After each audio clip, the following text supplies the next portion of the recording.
안녕하세요. 문화캐스터 레몬입니다. 오늘 함께 볼 작품은 1967년도에 발표된 이동하 작가의 우울한 귀향입니다. 저는 1990년도에 동서문학 출판부에서 펴낸 판본을 읽었고요. 현재는 절판 상태인데요. 국립중앙도서관에 가시면 디지털 자료실에서 스캔본을 읽으실 수 있어요.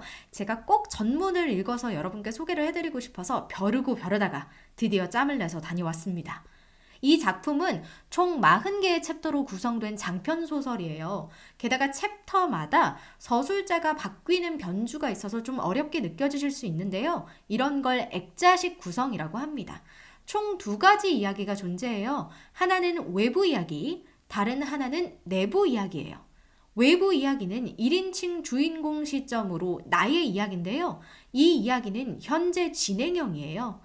내부 이야기는 3인칭 관찰자 시점으로 어린 시절의 나를 주인공으로 하는 윤희의 이야기인데요. 과거의 이야기면서 외부 이야기의 주인공 나가 쓰는 소설의 내용입니다.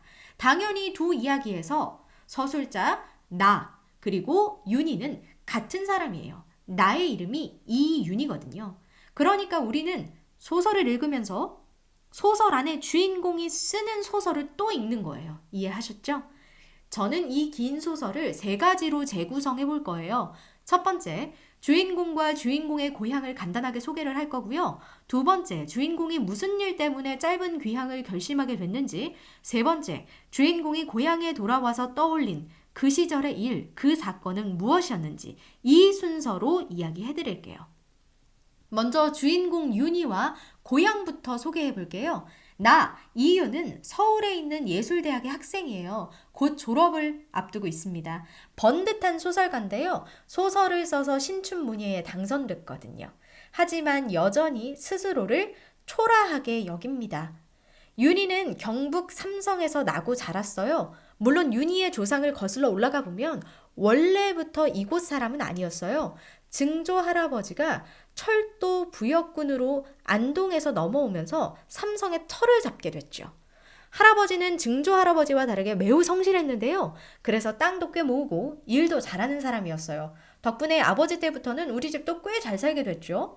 하지만 아버지는 그다지 생활력이 없어서 가세가 금방 기울기 시작했고요. 어쩔 수 없이 일을 하기 위해 일본으로 가서 잡일을 했어요.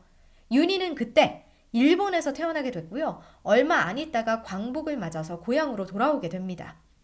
주인공은 어릴 때부터 열이 나였어요. 자신의 주장을 드러내는 일이 거의 없었고요. 마르고 잘 아팠죠. 악몽도 잘 꾸는 체질이라서 한밤중에 깨서 두려움에 떨다가 오줌을 싸는 버릇도 있었답니다. 나에게, 그러니까 윤희에게 고향은 떠나고 싶었던 곳이며 초라한 곳으로 그렇게 기억이 돼 있습니다. 그럼 바로 두 번째로 넘어갈 수 있어요. 나는, 윤희는 도대체 무슨 일 때문에 고향에 한번 와보기로 결심하게 됐을까요? 그토록 벗어나고 싶던 곳인데요. 나의 학교 근처인 하숙집이 있거든요. 거기가 우이동이란 말이에요. 거기서부터 출발하려면 새벽 4시부터 출발해야 하는 일정인데요. 게다가 나의 가족은 이제 삼성에서 대구로 이사를 갔기 때문에 더 이상 머무를 것도 없어요. 그래서 옛날 친구인 건호네 집에서 신세까지 져야 해요. 불편하잖아요. 그런데도 간다는 건 현실에 큰 문제가 있다는 거예요. 보통 사람들이 생활에서 풀기 힘든 문제에 맞닥뜨렸을 때 자신이 태어난 곳을 둘러보거나 아무도 없는 조용한 곳을 찾곤 하거든요. 사실 나는 서울에서 좋아하는 사람이 있어요. 그 여자의 이름은 은하예요. 은하는 내가 활동하고 있는 문학 모임의 여자 회원인데요. 얌전하고 생각이 깊습니다. 나와 꽤 가까운 사이예요. 통화도 자주 하고 따로 만나기도 하죠. 그 모임에는 내 친구 하군이라는 아이도 있어요. 처음에 은하는 하군이가 쓴 시라든가 하군이가 하는 말에 잔뜩 귀를 기울이면서 무척 따랐었는데요. 하군이가 점점 변해가는 모습에 실망해서 요새 그를 멀리하는 중이에요. 한마디로 하군이는 말만 번드르르하게 할 줄 아는 궤변가가 됐거든요. 아는 건 많은데 그 안에 진짜 신념이나 가치관이 없는 거예요. 근데 누군가 이 이야기를 하면 이것에 반대하기 위해서 썰을 풀고 저 이야기를 하면 또 저 얘기에 반대하기 위해서 썰을 푸는 그런 한심한 사람이 된 거죠. 하군이는 그런 자신의 모습을 알고 있기 때문에 스스로 혐오하고 괴로워하고요. 또 그런 자신을 피하고 외면하는 은하 때문에 가슴을 아파합니다. 두 사람 사이에 나가 끼어있죠. 나는 하군이의 그림자를 지워버리기 위해 은하가 나라는 존재를 필요로 했는지도 모른다고 생각을 해요. 아주 불편한 위치죠. 나도 마음속으로는 은하를 무척 좋아하는데 또 한편으로는 하군이가 참 안타깝거든요. 그러니 이러지도 저러지도 못하고 방황하기만 합니다. 하지만 윤희가 고향으로 돌아온 건 불편한 관계 때문만은 아니에요. 사실 먼저 고향에서 편지가 오기는 했어요. 건호라는, 아까 제가 말씀드렸죠. 건호라는 조금 꺼벙한 친구가 있는데 그 친구가 신춘문예에 윤희가 당선됐다는 기사를 보고 주소로 편지를 한 거예요. 그걸 계기로 돌아왔죠. 하지만 어찌됐든 본인이 선택해서 이곳까지 온 목적은 아주 분명합니다. 내 과거를 소설로 쓰면서 과거를 되돌아보고 앞으로 내가 나아갈 방향을 다시 찾기 위해서예요. 주인공은 말합니다. 젊다는 것은 그 무한한 가능성 하나 때문에 함부로 허수야할 수는 없다. 맹랑한 요설이나 늘어놓고 끝없는 불만으로 투덜대고 난잡한 교제를 하고 담배나 뻑뻑 태우고 무절제하게 술이나 처마시는 일 따위로 낭비해버릴 수는 결코 없는 것이다. 나의 젊음은 이미 찌든 것이었지만 그래도 가장 적은, 그러나 내가 진실로 애정을 느낄 수 있는 그런 것을 하나쯤은 가질 수도 있는 것이다. 그것이 무엇인가를 알아내야만 할 것이었다. 이 우울한 귀향에서 말이다. 그럼 무엇을 돌아보려 했을까요? 바로 세 번째로 이어집니다.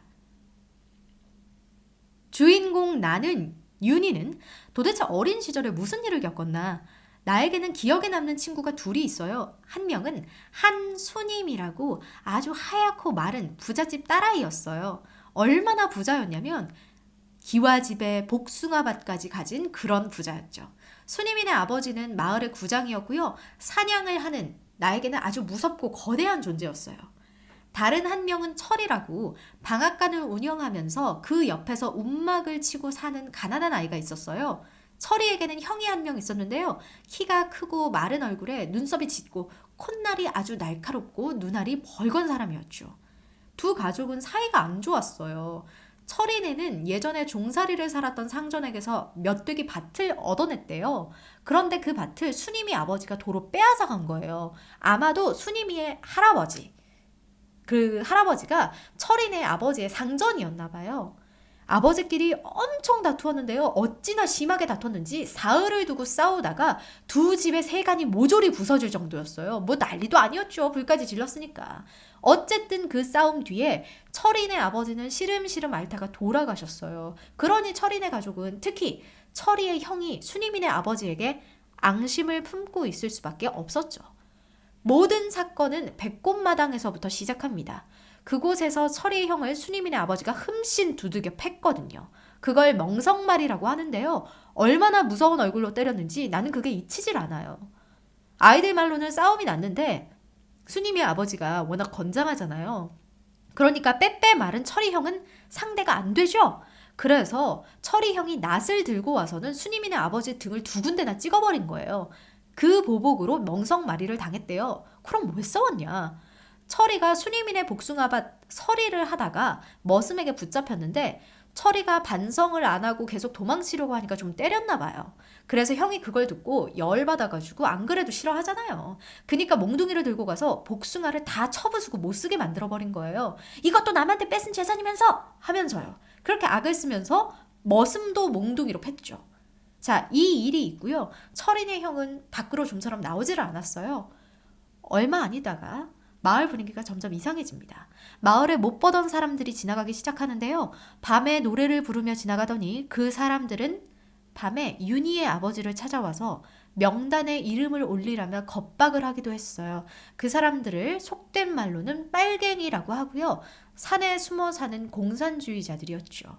그리고 그 사람들 가운데 철이 형이 있었어요. 이 무렵쯤에 한국전쟁이 시작됐거든요. 불안해진 수님이네 아버지는 읍내에 나가서 잠을 자기 시작했어요. 철이 형은 방앗간에서 저녁마다 어떤 신호를 알리는 나팔을 불기 시작했고요. 그리고 어느 날 밤 수님이네 아버지는 결국 빨갱이라고 불리는 사람들에게 끌려가서 비참한 죽음을 당합니다. 잠옷을 입은 그대로요. 마을에서 10리나 들어간 귀등골이라는 곳에서 발견됐는데요. 목덜미가 벌집처럼 뚫리고 피가 쏟아져 나와 있었어요. 그 다음 날부터 철이 형은 자취를 감춥니다. 어디서도 그 사람을 볼 수가 없었어요. 하지만 우리는 곧 철이 형이 어디 있는지 알게 돼요. 그런 끔찍한 사건이 있고 난 후 철이가 자신이 보여줄 것이 있다면서 윤희를 자신의 초라한 집으로 부르거든요. 철이가 보여준 건 멍석 밑에 있는 야트막한 나무 상자였어요. 전부 흙으로 된 세계였죠. 작은 집들이 여러 개 늘어져 있는데 그게 마을이었던 거예요. 미니어처를 만든 거죠. 작은 세계의 기차 위에는 철이는 자신의 모습을 붙여놓았고요. 백꽃마당에는 순이민의 아버지가 널브러져 있었고요. 방앗간 옆에는 누가 있었냐? 바로 철이 형이 있었어요. 그때 윤희, 어렸으니까요. 나는 눈치채지 못했지만 실제로 형은 집 안에서 그 움막 있죠? 그 안에서 땅굴을 파고 10년 동안이나 구덩이에서 몸을 숨기고 살았어요. 산 게 아니죠. 그냥 죽지 못한 거예요. 나중에는 뼈만 남고요. 눈도 뜨지 못하고 목소리도 쉬어버립니다. 10년 후 파리하게 말랐던 순이미는 그런 고통스러운 일을 겪었으니 애가 뭐 제대로 자랐겠어요. 그런데 제대로 된 혼처도 구하지 못할 것이라는 소문과 그 어머니의 판단 때문에 정영사, 절의 주지 스님에게 시집을 가게 됐어요. 전 이거 보고 깜짝 놀랐어요. 그런 일이 있을 수가 있었구나. 자, 나는요, 주인공 나는 그 소식을 듣고 닷새나 알아 누웠고요. 철이는 그 소식을 듣고 화가 많이 난 모양이었어요. 이렇게 말했죠. 순이미는 잘못이 없었다고. 그리고 난 말짱 뒤집어 놓고 이 마을을 떠날 거라고. 그러고 나서 철이 형이 잡혔다는 소문이 돌기 시작했어요. 그 이후로 나는 철이가 어디로 떠났는지 보지 못했고요. 세월이 흐르고 사람들은 그 시절을 뭐 6.25가 있던 해라든가 사변통해라든가 이런 말로 쉽게 회상했지만 윤희, 주인공 나와 철이, 순이미는 영영 그 수렁에서 빠져나오질 못합니다. 소설 속의 소설, 내부 이야기는 이것으로 끝이 나요. 외부 이야기의 주인공, 현재의 나가 소설을 썼던 이유는 이거였어요. 이렇게 재구성해놓고 한 발짝 좀 뒤로 물러서서 그 세계를 조용히 들여다보면 거기 어떤 얼굴, 내 얼굴이 나타날 것으로 알았던 거예요. 그런데 결국에는 아무것도 찾지 못한 채 K라는 친구에게서 졸업식을 하러 올라오라는 편지 한 통을 받게 됩니다. 그리고 서울로 올라온 나는 명동에서 친구를 만나서 걷다가 반대편에서 걸어오는 청년의 얼굴을 봐요. 철이었어요. 분명히요. 나는 그를 불렀고요. 그 이후에 대해서는 소설에 나와 있지 않아요. 그리고 졸업식 날 하군이가 죽었다는 소식을 들으며 이 소설은 끝이 납니다. 소설 마지막에 주인공이 중얼거리는 이 대사가 주제라고 보시면 될 것 같아요. 이 진절이 나는 젊음이, 얻을 것도 간직할 것도 없는 이 허망한 젊음이 내게서 빨리 떠나가 주었으면 좋겠다고 신음하듯 뇌까렸다. 그러면 적어도 더 이상 헤맬 일은 없을 것이다. 즉 무기력하고 우울한 방황 속에서 자신을 찾으려는 20대 중반의 몸부림이라고 할 수 있죠. 1967년에 발표된 이동하 작가의 우울한 귀향, 여기까지였고요. 지금까지 문학캐스터 레몬이었습니다.